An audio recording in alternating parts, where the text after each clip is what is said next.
Hey folks, and welcome to your third programming challenge. In the last video, I left you a Boolean equation just as a fun challenge. Let's really quickly go over the solution. Remember, first we check for the inversions, and since there aren't any, we move on to AND. Now, if you look very carefully, you'll see that this is composed of 4 different pieces, and the ANDs tie the ends together, and so we can actually split this up into 2 separate halves. In the first half here, we have 4 greater than 3, that is true. Next, we have 16 modulus 3 is greater than 2. Remember, modulus is remainder, and so the remainder of 16 divided by 3 is 1. Is 1 greater than 2? No, that's false. So if you evaluate true and false, you get false. Let's move on to the other half. True is just true, so we can just leave that as is.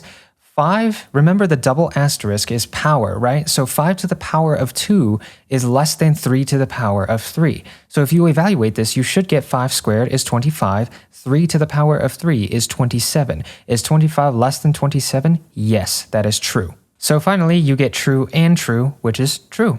And so after evaluating all of the ands, our equation has simplified to false or true, which is just true. And that's that. Boolean logic and Boolean algebra are very useful to know, so don't forget what you've just learned. Now let's move on to the third challenge. Module 0, Challenge 3. Your job is to write a program that prints the numbers from 1 to 100, but there are some catches. If the number is divisible by 3, print Pizz instead of the number. If the number is divisible by 5, print Pazz instead of the number.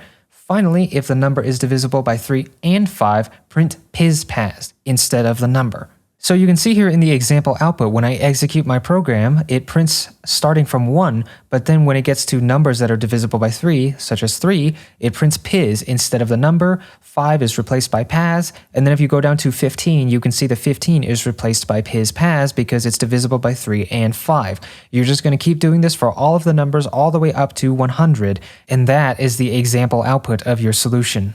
For the assumptions, you don't need to take any input, you can just hard code it so that it runs from 1 to 100.